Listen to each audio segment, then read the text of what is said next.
ప్రభువైన యేసుక్రీస్తు నామంలో మీ అందరికీ ప్రత్యేకమైన వందనాలు తెలియజేస్తున్నాను.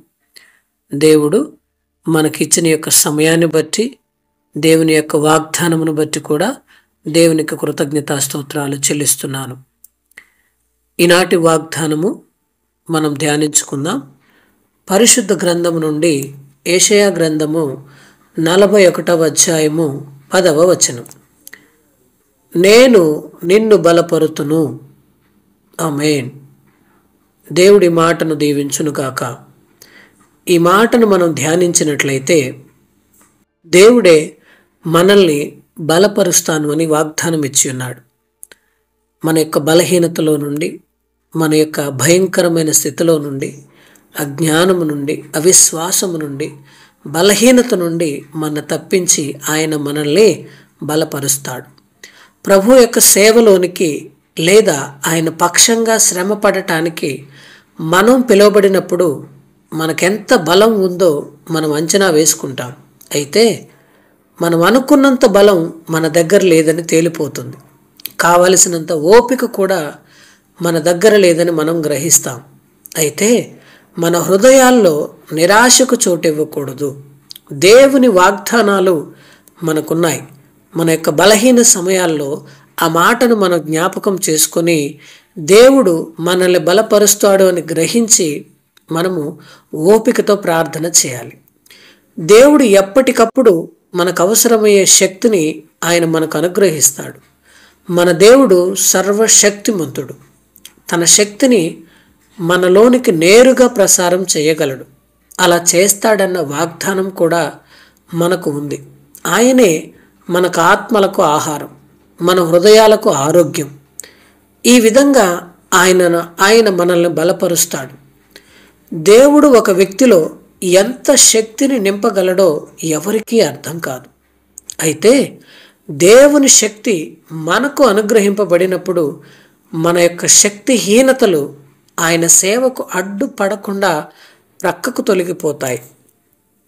గడిచిన రోజుల్లో మనం చాలా తీవ్రమైన ఇబ్బందుల గుండా, శ్రమల గుండా వెళ్ళినప్పుడు మన ప్రభువు మనలను ఏ విధంగా బలపరిచాడో జ్ఞాపకం చేసుకుంటే మనకు చాలా ఆశ్చర్యంగా ఉంటుంది. మహా విపత్తు సంభవించినప్పుడు కూడా మనం నెమ్మదిగా ఉండగలిగాం. కరోనా సమయంలో మన బంధువులను కోల్పోయాం.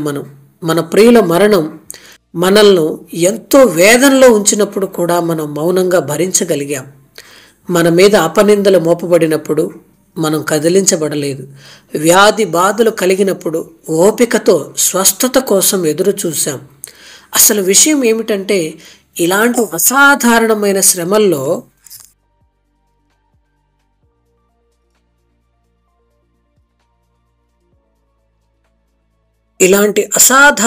శ్రమల్లో దేవుడు అనూహ్యంగా మనకు శక్తినివ్వడం జరిగింది.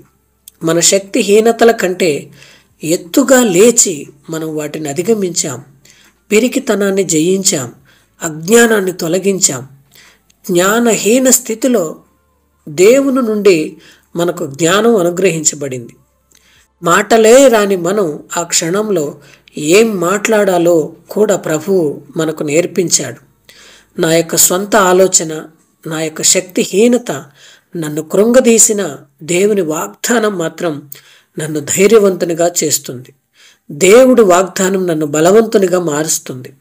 ప్రభువా, నీ మాట చొప్పున నన్ను బలపరచుము అని ఈరోజు ఈ వాగ్దానాన్ని పొందిన నీవు దీన్ని చేత పట్టుకుని దేవుని యందు నీవు బలము కలిగి ఉండుటకు, ఆయన నిన్ను శక్తి చేత నింపబడుటకు నీవు ప్రార్థించాలి. ఈ వాగ్దానము నువ్వు చేత పట్టుకుని నిరాశకు లోనవ్వకుండా నీ యొక్క శక్తిహీనత నుండి బయటపడుటకు దేవుడు నిన్ను బలపరుచున్నట్లుగా దీన్ని బట్టి నువ్వు ప్రార్థించాలి.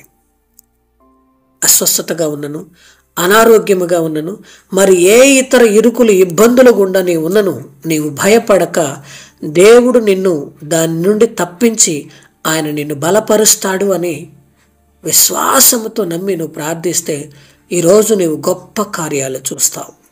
దేవుడి మాటలు దీవించునుగాక. ఆమేన్, ఆమేన్.